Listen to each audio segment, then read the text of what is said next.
दोस्तों, आप सभी का फिर से टीवीएल कोचिंग के इस C2 पर में बहुत बहुत स्वागत है। दोस्तों, हमेशा की तरह ये जो सेशन होने वाला है आपका साइंस का होने वाला है और इसमें भी जो है हम ऐसे क्वेश्चन को लेके आए हैं जो आपके न्यूमेरिकल कंसेप्चुअल दोनों प्रकार के क्वेश्चन है और इससे रिलेट जो भी कंसेप्ट और फैक्ट बन जाते हैं उन सारे फैक्ट को हम काफ़ी आसान भाषा में जो है समझने का प्रयास करेंगे। कोई किताबी ज्ञान वगैरह नहीं है, सारा जो है कंसेप्ट आधारित है और हम अपने माइंड के हिसाब से जो भी हमारे पास नॉलेज है उसके हिसाब से आपको अधिक से अधिक प्रयास करेंगे समझाने का। तो ये जो है आपके IIT एंट्रेंस एग्जाम जो आपका 8 नवंबर को होने वाला था, लेकिन अब इसके डेट में इजाफा हो गया और वो आपका 4 दिसंबर को हो गया वो आपका डेट। और ये हमको लग रहा है कि जो 4 दिसंबर है, 4 दिसंबर वाला डेट, ये आपका फाइनल डेट है। इसके बाद कोई भी इंक्रीजिंग डिक्रीजिंग नहीं होगा आपके एग्जाम डेट में, ये आपका फाइनल डेट है। इसलिए आप इस फाइनल डेट को ही अपना लक्ष्य मानकर चलिए तैयारी करते हुए, ताकि आप आसानी से और अच्छा कर पाए एग्जाम में। ठीक है, तो आपका ये फाइनल ही डेट हमारे हिसाब से जो है 99% आशा है मेरे हिसाब से कि ये जो है आपका फाइनल एग्जाम डेट है। ठीक है, 4 दिसंबर, और इस तारीख को आपका एग्जाम होगा ही होगा। ठीक है, तो चलिए आज के ये सेशन शुरू करते हैं। और सेशन को शुरू करने से पहले आपको हमारी तरफ से हमेशा की तरह फिर से रिक्वेस्ट है कि प्लीज़ यदि आप चैनल पर नए हैं तो सब्सक्राइब कर लीजिएगा और सब्सक्राइब करने के बाद बेल आइकन को भी ऑन कर लीजिएगा, ताकि आने वाले और भी अदर वीडियो का नोटिफिकेशन सबसे पहले आप तक जाएगा और आप आसानी से हमारे हर वीडियो को देख पाइएगा। क्योंकि हम इसी तरह के वीडियो आपके एग्ज़ाम के व्यू से जो भी महत्वपूर्ण जानकारी वगैरह होती है वो सारे आपको प्रोवाइड कराते हैं और आपको अदर भी कॉम्पिटिटिव एग्जाम के हिसाब से जो क्वेश्चन पूछे जाते हैं वो भी आप यहाँ पे देख सकते हैं। और हमारे एक वीडियो आप देखिए और देखकर आप अनुमान लगा सकते हैं कि हमारा जो क्वेश्चन है वो किस लेवल का है और आपके लिए वो कितना लाभदायक है। एक बार देख कर तो देखिए। ठीक है, तो चलिए शुरू करते हैं और देखते हैं आज का फर्स्ट ऑफ ऑल आज साइंस का जो क्वेश्चन है वो क्या है। तो माय डियर, आज के फर्स्ट क्वेश्चन की बात करें तो फर्स्ट क्वेश्चन आप स्क्रीन पर देख सकते हैं। क्या बोल रहा है, किसी वस्तु का भार जो है 600 न्यूटन है, चंद्रमा पर द्रव्यमान क्या होगा। चंद्रमा पर द्रव्यमान क्या होगा ये आपसे माय डियर पूछ रहा है। तो यहाँ पे आप देखिएगा तो किसी वस्तु का भार जो है यहाँ पे वो 600 न्यूटन है। भार बोल रहा है, तो बोल रहा है कि चंद्रमा पर इसका जो द्रव्यमान होगा वो कितना होगा। तो द्रव्यमान माय डियर यहाँ पे जो उसका द्रव्यमान होगा वही तो द्रव्यमान वहाँ पे भी होगा ना। यहाँ पे जो द्रव्यमान होगा उस वस्तु का वही द्रव्यमान तो चंद्रमा पर ही होगा। और यदि आप भार की बात करेंगे कि यहाँ पे यदि भार जो है 600 न्यूटन है तो चंद्रमा पर भार क्या होगा, तो वो आपका 1/6 हो जाता है, अर्थात 1/6 हो जाता है भार। लेकिन आपसे ये पूछ रहा है कि यहाँ पे उस वस्तु का भार जो है 600 न्यूटन है, तो चंद्रमा पर द्रव्यमान मास क्या होगा वो माय डियर आप बताइए। तो यहाँ पे जो द्रव्यमान होगा यहाँ पे वही द्रव्यमान वहाँ पे भी होगा। तो यहाँ पे आप देखिएगा तो भार यानी कि भार बराबर क्या होता है, भार मतलब कि बल बराबर क्या होता है, ma होता है, ma होता है। और यहाँ के लिए a का मान, a का मतलब कि क्या, त्वरण। यहाँ पे पृथ्वी की जब बात होती है तो तो भार यहाँ पे 600 न्यूटन दे रखा हुआ है और m का मान आपको नहीं दे रखा हुआ है। और पृथ्वी के लिए जो ग्रेविटेशनल एक्सेलरेशन होता है, गुरुत्व त्वरण होता है, वो पृथ्वी के लिए माय डियर कितना होता है, g का मान वो आपका 9.8 होता है। तो हम लोग यहाँ पे अप्रोक्स में 10 मान लेते हैं। क्या मान लेते हैं माय डियर, 10 मान लेते हैं, 10 मान लेते हैं। तो यदि हम यहाँ पे 10 मानेंगे तो यहाँ से आप मास का मान निकालिएगा, अर्थात द्रव्यमान का मान निकालिएगा, तो ये 0 से 0 कैंसिल आउट कर देगा, अर्थात 60 kg आ जाएगा। द्रव्यमान क्या आएगा माय डियर, 60 kg आएगा। और क्वेश्चन में क्या पूछ रहा है आपसे कि चंद्रमा पर द्रव्यमान क्या होगा, यही तो पूछ रहा है। तो माय डियर यहाँ पे यदि द्रव्यमान आपका 60 kg है तो ये ब्रह्मांड में कहीं भी जाए इसके मास पे कोई इफेक्ट पड़ेगा, इसका द्रव्यमान तो वही ना रहेगा माय डियर। जो द्रव्यमान पृथ्वी पर है वही द्रव्यमान आपका शनि ग्रह पर, शुक्र ग्रह पर, बुध ग्रह पर, बृहस्पति पर या फिर चंद्रमा पर रहेगा। लेकिन यदि भार की बात करता है कि भार यदि यहाँ पे 600 न्यूटन है और वहां पे भार क्या होगा, तो वो आपका 1/6 हो जाता है, अर्थात 100 न्यूटन वहां पे हो जाता है। लेकिन यहाँ पे पूछ रहा है कि यहाँ पे यदि भार 600 न्यूटन है तो वहां पे द्रव्यमान क्या होगा। तो माय डियर, द्रव्यमान यहाँ पे जितना होगा उतना ही द्रव्यमान वहां पे होगा, उतना ही द्रव्यमान पृथ्वी, शुक्र वगैरह कोई भी ग्रह पर द्रव्यमान वही रहता है। ये आप फाइनल बात समझ लीजिए, ठीक है। तो यहाँ पे आपका द्रव्यमान यदि 60 केजी निकल कर आ गया तो 60 केजी द्रव्यमान ही जो है आपका चंद्रमा पर भी होगा। चंद्रमा पर भी जो है द्रव्यमान m का मान जो है आपका 60 केजी ही होगा। और आप यदि ऑप्शन में देखेंगे तो ऑप्शन नंबर ना ए है, ना बी है, ना सी है, ऑप्शन नंबर डी में दे रखा हुआ है नॉट, इसलिए आपका option number D will be correct answer हो जाएगा। अब यहाँ पे स्टूडेंट करेंगे क्या, 600 न्यूटन है तो 600 न्यूटन है तो चंद्रमा पर क्या हो जाएगा 100 न्यूटन, और फटाक से 1 नंबर ऑप्शन मार देंगे। तो फटाक से 1 नंबर ऑप्शन मार देंगे माय डियर, तो 1 नंबर आंसर ही तो आपको दे रखा हुआ है ललचाने के लिए।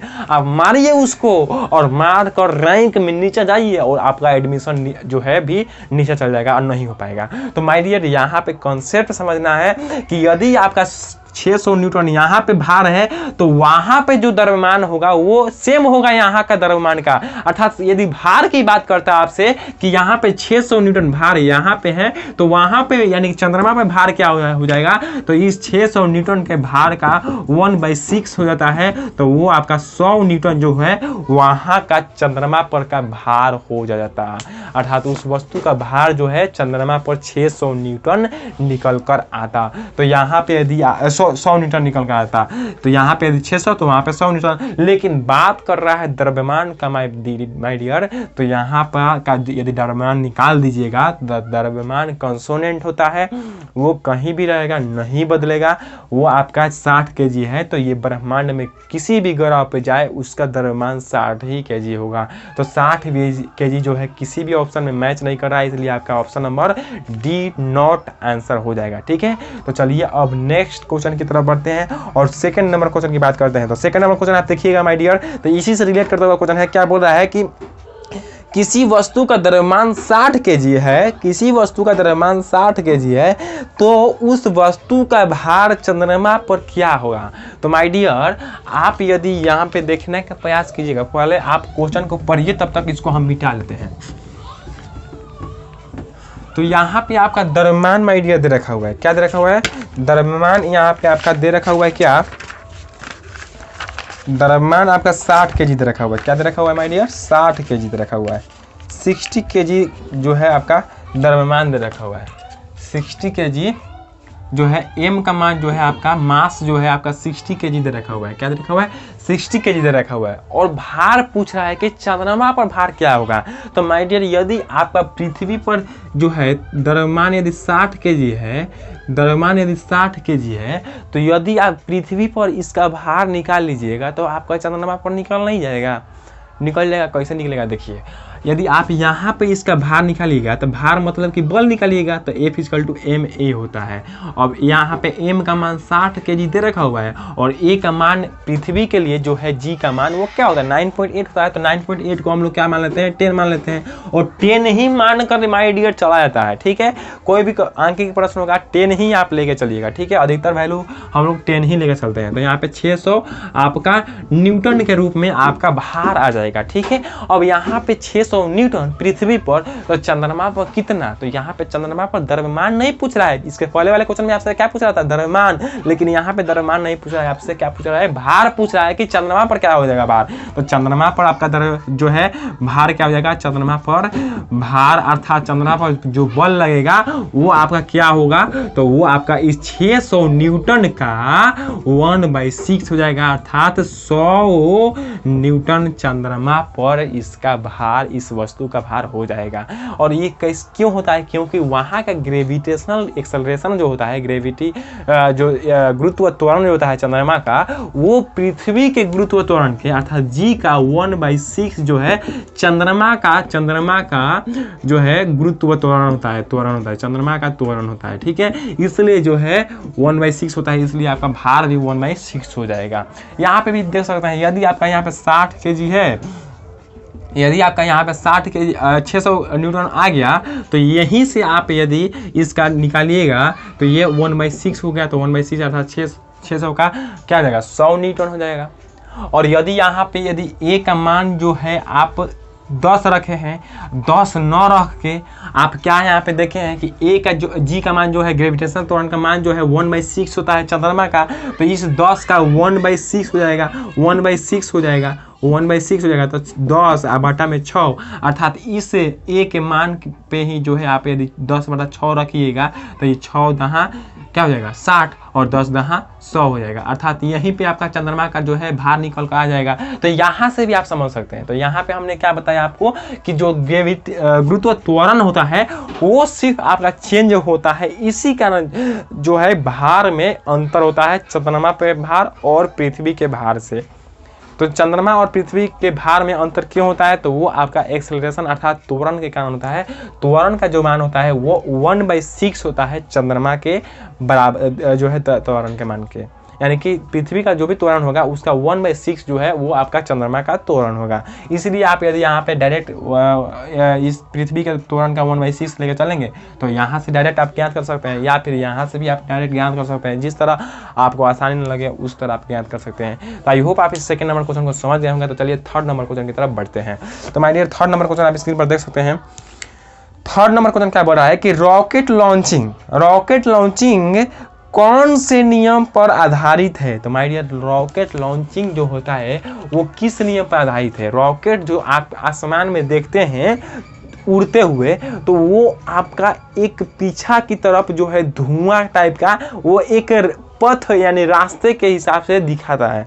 हम लोग बचपन में जो है जब भी रॉकेट जाती थी तो हम लोग देखते थे कि अरे यार वहाँ से वहाँ तक जो है राम जी जो है रास्ता बना दिए हैं, या यानी कि कोई भी किसी भी प्रकार का कोई भी आप अनुमान लगाते थे यानी कुछ भी कह देते थे। तो बचपन में चूंकि वो धुआं यानी कि वो बादल को काटते हुए जो है रॉकेट गया है, तो वो जो है किस नियम पर आधारित है। तो माय डियर वो रॉकेट जो होता है, रॉकेट जो है अपने पीछे वाले हिस्से से धुआं फेंकता है। धुआं का मतलब कि क्या कि वो इंजन चलता है तो वो धुआं फेंकता है और धुआं से जो है वो जो है उस वायुमंडल में ऐसे मारता है तो वो आगे बढ़ता है, मारता है तो वो आगे बढ़ता है, मारता है तो वो आगे बढ़ता है।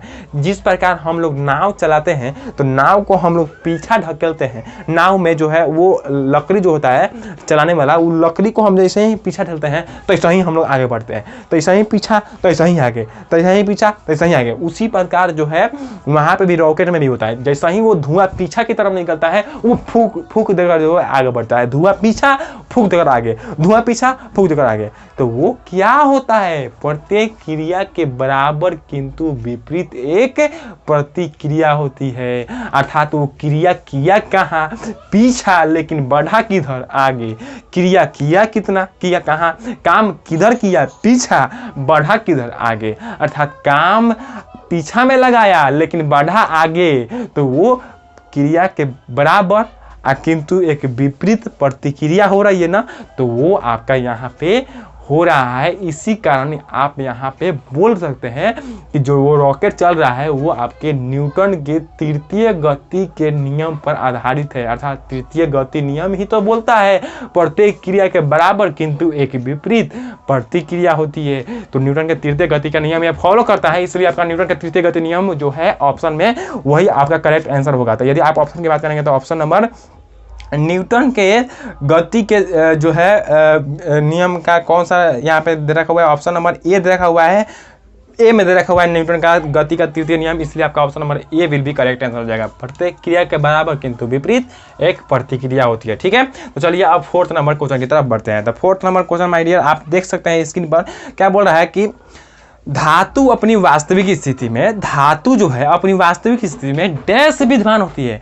यानी कि वास्तविक स्थिति में जो धातु होती है वो किस प्रकार जो है विद्यमान होती है। तो यदि आप ऑप्शन देखिएगा तो ऑप्शन में मुक्त अवस्था में, आप बचपन से ही पढ़ते आए हैं कि धातु हमेशा मुक्त अवस्था में उपस्थित होती है। अर्थात वातावरण में या फिर ब्रह्मांड में धातु जो होता है वो मुक्त अवस्था में या अर्थात स्वतंत्र अवस्था में जो है पाई जाती है, उपलब्ध होती है। तो यहाँ पर मुक्त अवस्था ऑप्शन की बात बात करेंगे तो ऑप्शन नंबर बी में रखा हुआ है, इसलिए आपका ऑप्शन नंबर बी विल भी यहाँ पे करेक्ट आंसर हो जाएगा। ठीक है, तो चलिए आज के 5 नंबर क्वेश्चन की तरफ बढ़ते हैं। तो 5 नंबर क्वेश्चन आप स्क्रीन पर देख सकते हैं।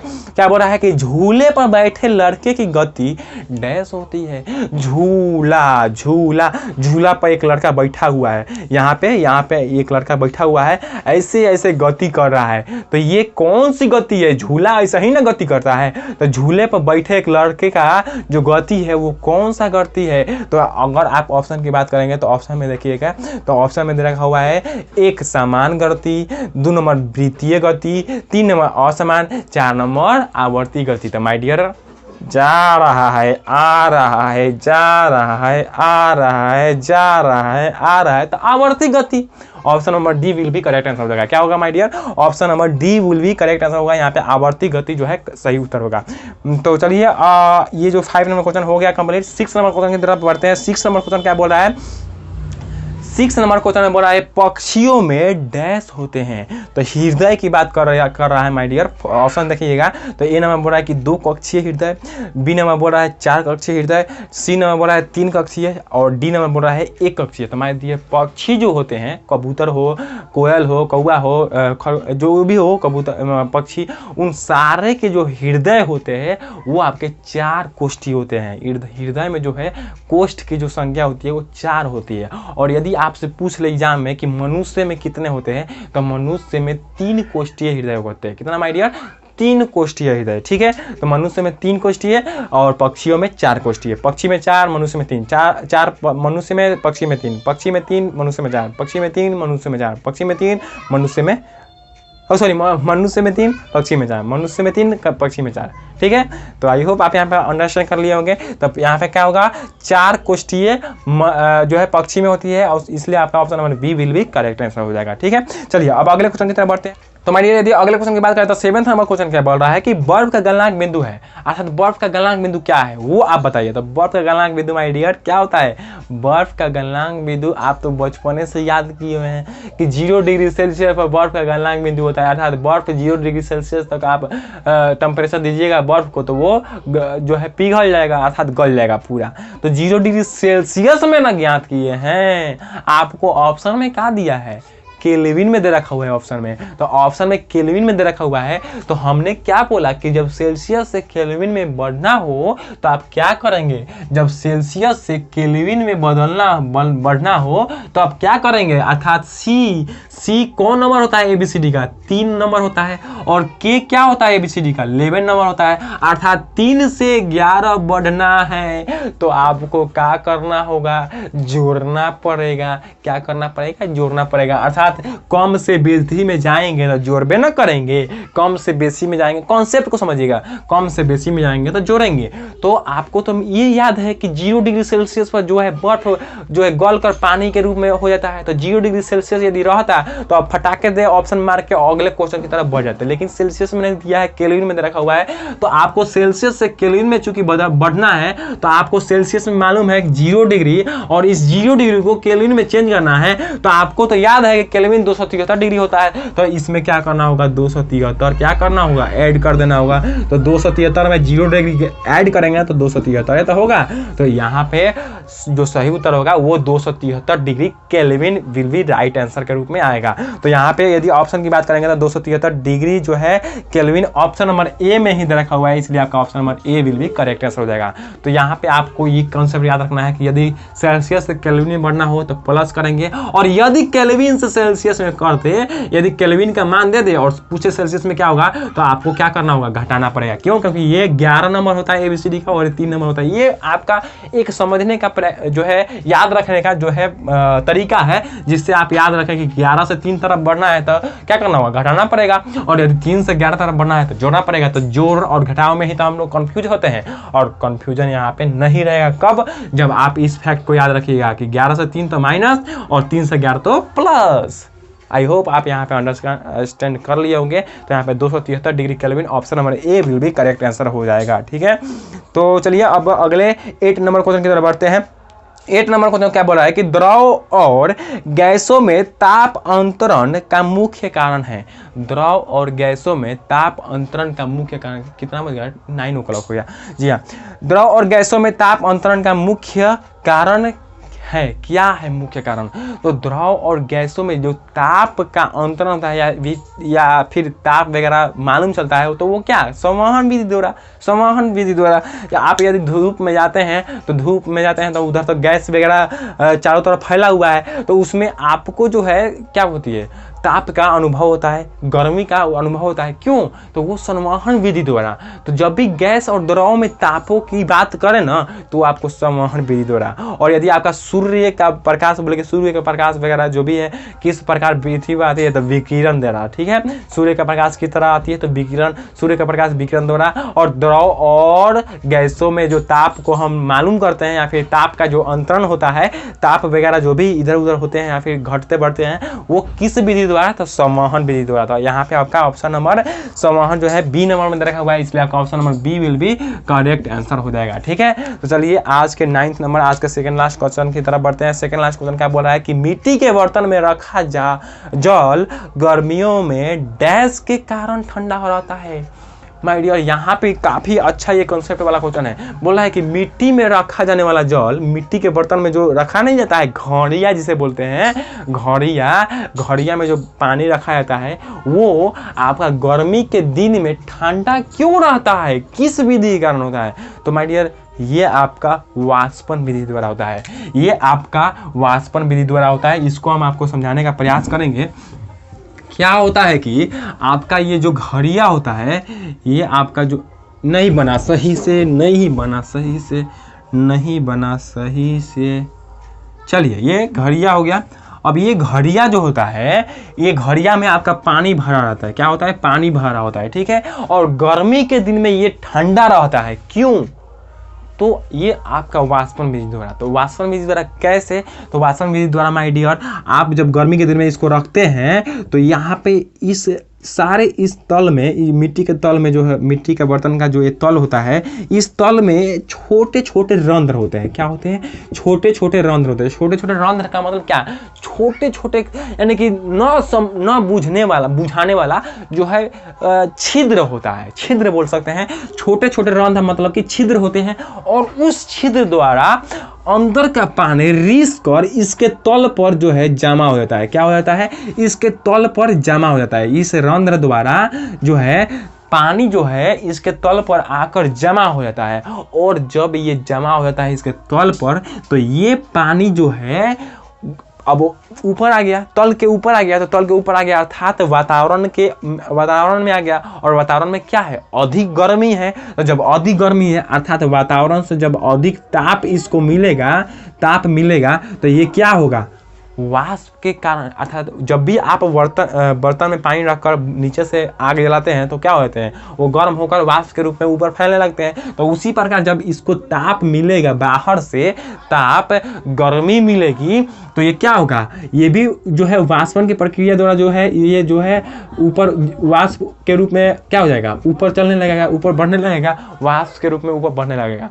तो ये क्या होता है? ये जो है ताप, यही सारे ऊपर वाले तल पे जो पानी का रंध्र द्वारा पानी रिस कर तल पर जमा होते हैं, इन्हीं सारे जो है रंध्र द्वारा जो पानी निकला होता है, वही सारे तापमान को लेकर और वाष्प के रूप में ऊपर बढ़ने लगते हैं, जिसके कारण ये ताप जो है अंदर इस घड़िया जो होता है, घड़िया के अंदर ताप नहीं जा पाता है, और ये इस घड़िए के अंदर का पानी जो होता है वो ठंडा का ठंडा ही रह जाता है।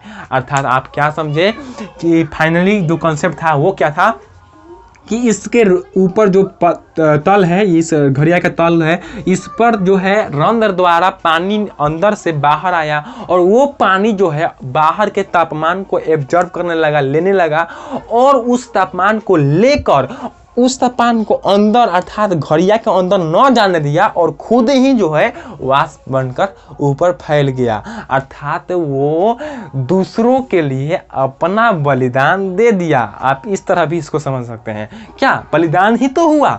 ये क्या किए, ये सारे तापमान को ले लिए और इनको ठंडा रखने के लिए ये खुद ही ऊपर उड़ने लगे। अब कहिएगा क्या कि कितना देर तक उड़ेंगे। तो माय डियर, हम लोग में क्या होता है, आर्मी जब भी हम सेना को बॉर्डर पर भेजते हैं तो यदि सेना 100 है तो ठीक है, और यदि सेना का जरूरत पड़े तो और सेना को भेजते हैं। जैसे कि अभी चाइना के बॉर्डर पर देखिए, सियाचिन ग्लेशियर में देखिए, अभी पूरा सेना बढ़ा हुआ है। पहले 100-150 से काम चल जाता था, अभी जाके देखिए 5000 की सेना है वहां पे। तो क्या आवश्यकता जरूरत पड़ी तभी तो हम लोग भेजे। तो उसी प्रकार यहाँ पे यदि कुछ जो है पानी के हिस्से यदि वाष्प के रूप में बढ़ गए, आगे चले गए, तो और यहाँ पे पानी के हिस्से की जरूरत पड़ी तो यहाँ पे जो है पानी वो भी रंध्र के हिसाब से जो है रंध्र से वो भी बाहर जाने लगा और वो भी वाष्प के रूप में ऊपर जाने लगा। और इस कारण जो है इसके तल के सिर्फ तल के अंदर के जो तल के पास में नज़दीक में रहते हैं वही सारे पानी जो है थोड़ा सा गर्म के टाइप के रहते हैं, लेकिन अंदर का पूरा पानी ठंडा का ही ठंडा रहता है। तो ये सारे बलिदान देकर और अंदर के पानी को ठंडा रखते हैं। तो इतना लेक्चर का मतलब यही था, हमारा मोटिव यही था कि आप अच्छी तरह इस फैक्ट को समझ पाएँ कि आपको यदि कोई व्यक्ति बोलता है कि पानी ठंडा रहता है घड़ा का, तो क्यों रहता है, तो वो वाष्पन की विधि द्वारा, और वाष्पन की विधि भी द्वारा, तो कैसे क्यों, तो आप आसानी से ये वाला आप कॉन्सेप्ट उनको भी बता सकते हैं। तो ये वाला आपको कॉन्सेप्ट आई होप कि आसानी से समझ में आ गया होगा। और इस पे आधारित जो है ये भी क्वेश्चन पूछ लिया जाता है कि जब भी हम फ्रिज के अंदर से कोको कोला वगैरह निकालते हैं तो उसके ऊपर जो है पानी के बूंदी जमा हो जाती है, पानी के बूंदे जमा होती है, तो वो क्यों। तो माय डियर, यदि आप उसको अंदर रखते हैं फ्रिज के अंदर, तो वो क्या होता है, ठंडा हो जाता है पूरा। और जब पूरा ठंडा हो जाता है तो वो भी वाष्पन की प्रक्रिया द्वारा क्या हो जाते हैं, वहां पे पानी के बूंदे जो है उसके तल पर जो है चिपक जाते हैं और पानी के बूंदे टप टप टप टप टप उसी पर रह जाती है। क्या होती है, रह जाती है, यानी कि बूंद की टाइप का रह जाता है। न कि अब आप देखिएगा तो कहिएगा अरे यार ये बोतलों में छेद है कहाँ के, पूरा चारों तरफ पानी फैला हुआ है। नहीं भाई, वो वाष्पन की प्रक्रिया द्वारा वहां पे पानी की बूंदे जम गई है, ठीक है। तो वाष्पन की विधि द्वारा ये सारी क्रियाएं होती है। तो वहाँ पे न पेप्सी की बोतल में छिद्र वगैरह कोई भी नहीं होता है, वो वाष्पन की प्रक्रिया द्वारा जो वातावरण में जो है आर्द्रता होती है उसी को वाष्पित करके वो ठंडा पानी अपने बोतल पे जमा लेता है और वो पानी का रूप धारण कर लेते हैं। जब भी आप आँच लगाइएगा नीचा से, तो जब आग जलता है तो पानी गर्म होता है, तो आप देखिएगा कि भात चावल बनाते हैं तो चावलवा में ऊपर वाला जो पेनिया होता है उसको हटाइएगा तो देखते हैं पूरा पानी का पानी होता है। तो वो वाष्पन की प्रक्रिया द्वारा ही तो होता है। वो गैस के रूप में आया और फिर उसके ऊपर वाले हिस्से पर बैठ गया तो अधिक जो है वाष्पन की प्रक्रिया द्वारा वहां पे पानी का रूप धारण कर लिया। पहले गैस था और पानी का रूप धारण कर लिया। तो इस प्रकार होता है, ठीक है। तो चलिए अब जो है लास्ट क्वेश्चन की तरफ बढ़ते हैं और देखते हैं आज के इस सेशन का लास्ट क्वेश्चन क्या है। तो लास्ट क्वेश्चन माय डियर, आप देख सकते हैं स्क्रीन में क्या बना है कि गर्मी के मौसम में पंखा चलाने पर राहत अनुभव होती है, क्यों। तो माय डियर, आप ऑप्शन की यहाँ पे बात करिएगा तो ऑप्शन नंबर ए बोल रहा है कि पंखे की हवा में हमारा पसीना तेजी से वाष्प बनकर उड़ जाता है। टाइप बी नोटेड, यानी कि यहाँ पे नोट कीजिएगा टाइप को। क्या बोल रहा है कि पंखे, सेकेंड नंबर ऑप्शन बोल रहा है कि पंखे से हवा बहने पर हमारे शरीर में अधिक गर्मी निकलती है। अच्छा, ऐसा बात होता है। चलिए सी नंबर देखते हैं, पंखे से ठंडी हवा प्राप्त होती है, ये भी नहीं है। पंखे से हवा की चालकता बढ़ती है, नहीं my dear, A B C D कोई ऑप्शन सही नहीं है। ए नंबर ऑप्शन आप सही से पढ़िए। क्या कह रहा है कि पंखे की हवा से हमारा पसीना तेजी से वाष्प बनकर उड़ जाता है। तो जिस प्रकार इस घड़िया के साथ हो रहा था कि मान लीजिए ये घड़िया मेरा शरीर है, ये घड़िया जो है मेरा शरीर है और इसका अंदर का जो है टोटल पदार्थ मेरा पूरा मटेरियल है। अब जो है मुझे गर्मी लगेगी तो ये मेरे शरीर पर ही तो गर्मी लगेगी। अब इस मेरे शरीर पर गर्मी लगेगी तो मेरे शरीर के अंदर से जो है कुछ पसीना निकलेगा बाहर। तो पसीना जब निकलेगा तो जब क्या होगा, इस पूरे शरीर पे यानी कि मेरे पूरे शरीर पे बैठ जाएगा पसीना, पूरा पानी पानी हो जाएगा। तो वो पसीना जो है हवा की स्थिति में क्या हो जाते हैं, वो पसीना हवा की स्थिति में आकर वाष्प के रूप में ऊपर बढ़ने लगते हैं। और जब ऊपर बढ़ने लगेंगे वाष्प के रूप में, तो हमें क्या होगी, ठंडक महसूस होगी। जिस प्रकार इसमें का क्रिया हो रही थी उसी प्रकार हमारे शरीर के साथ भी किया होता है। अर्थात हमारा पसीना हमारे लिए बलिदान दे देता है, हमारा पसीना खुद वाष्प बनकर उड़ जाता है, लेकिन हमारे शरीर को ठंडक प्रदान करता है। तो आई होप आप यहाँ पे इन सारे 10 क्वेश्चन को अच्छी तरह से समझ गए होंगे और मेरे द्वारा बताया हुआ सारा स्टेटमेंट आपको अच्छी तरह समझ में आया होगा। तो इसी तरह प्यार बनाए रखिए और चैनल पे है माय डियर, तो चैनल पे नए हैं तो प्लीज़ चैनल को सब्सक्राइब करके बेल आइकन को ऑन कर लीजिए, ताकि आने वाले और भी अदर वीडियो का नोटिफिकेशन सबसे पहले आप तक जाएगा और आप आसानी से हमारे हर वीडियो को देख पाइएगा। तो इस सेशन का अंत यहीं पे करते हैं, मिलेंगे अगले वीडियो में। तब तक के लिए स्वस्थ रहिए, मस्त रहिए, घर पे ही रहिए। कोरोना की इस महामारी में अभी भी जो है केसेस कम नहीं हुए हैं, अभी भी जो है सतर्कता बरतते रहिए और घर पे जो है अधिक से अधिक मेहनत कीजिए। ठीक है, चलिए मिलते हैं अगले वीडियो में। जय हिंद, धन्यवाद।